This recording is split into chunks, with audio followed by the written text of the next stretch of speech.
Bonjour et bienvenue à tous dans le journal de la présidentielle 2019 que nous démarrons avec les leaders de la coalition Idy 2019 en compagnie du président de Bokk Gis Gis, Pape Diop. Il a promis de mettre fin aux pratiques des bons impayés.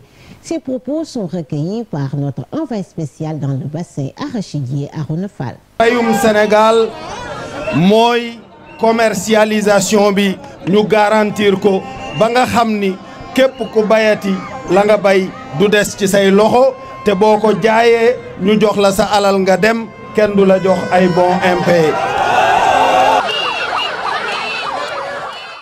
De Gossas à Bambey, le candidat du PASTEF a promis de changer ces localités lorsqu'il sera élu président de la République. Il a aussi exhorté la jeunesse à voter massivement pour qu'il remporte la présidentielle dès le premier tour. Et regardons les images de notre envoyé spécial Mamadou Salif Gueye. Nous voulons un ensemble de processus économiques pour que dëkk yi nekk dëkk yu dynamique mooy dëkk yu dund. Première mesure bi mooy dinañu bëgg def aménagement de bandes agricoles autour de ces villes. Mooy li wër dëkk yi yépp fii bassin arachidier la bokk dëkku mbay la bëgg nañ créer ay ceinture mooy li wër dëkk bi yépp ñu fexe ba créer fi ay xeetu mbay yoo xam ne ci maraîchage ak ci arboriculture ak ci gerte gi waaye nag ak ci dugub bi ak yeneen xeetu mbay yi ñu créer fi système boo xam ne gannaaw bu ñu moderniser biir dëkk bi nañu fexe ba li wër dëkk bi yépp mbay mi continuer di fi dund.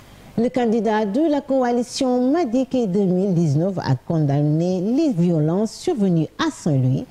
Il a traité ceux qui l'utilisent d'incompétents et de traîtres.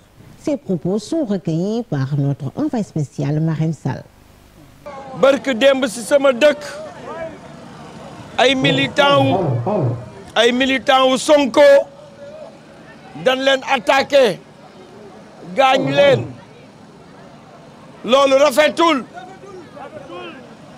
maa ngi ñaan procureur di ñaan autorité judiciaire yi nanu jug taxaw seet wax ni ki jëf ju ñaaw jooju nu jàpp leen yóbbu leen si yoon képp koo xam ni moo leen yebal ñu boole ka si jàpp ko réew mi réewu yoon la wax doon ke ñun sunu programme jàmm ak xéewal la tudd jàmm la nu bëggal Sénégal waaye nag du tee ñu am fula taxaw laaj sunuy droit du tee ñu am fula xeex sunuy droit li xew Ndar rafetul bu mu fi amati opposition bi du nangu loolu mu am fii.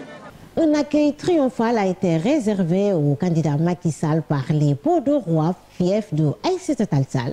Les images de notre envoyé spécial Biram Ndour.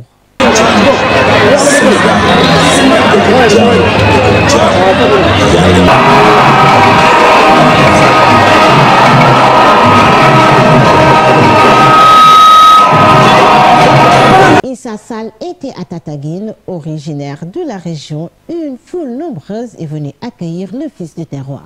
Les images de notre envoyé spécial Ibrahima Khalil Sène. am jàmm yi yenu réew mi kenn yi muy pouvoir exécutif bi ak pouvoir législatif bi ak pouvoir judiciaire bi dinaa fexe ba équilibré ko. alalu réew mi fas yéene naa koy yore ci ak njub ak ci ak leeral mbiru ger ak mbiru mbuxum fas yéene naa mu génn Sénégal. Et puis l'insolite du meeting, c'est le chanteur Ouzin Keita qui a failli être lynché par les militants du PUR.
Passons tout de suite à l'agenda des candidats pour la journée du 7 février. Nous commençons avec le candidat Macky Sall qui sera à Matam, Kanel et Goudéré. Le candidat de PASTEF Ousmane Sonko va sillonner Louga. Le candidat Madické Niang sera lui à Tamba, Kolda et aussi suivi du candidat de la coalition IDI 2019 qui sera lui à Kolda lui aussi, Oussouye et Goudomp. Et enfin le candidat Issa Sall ira à Kaolack et Kaffrine. C'est la fin de ce journal de la présidentielle 2019 que j'ai eu un immense plaisir à vous présenter sur notre site www.igfm.sn. Je vous donne rendez-vous demain, Inch'Allah, pour un autre numéro.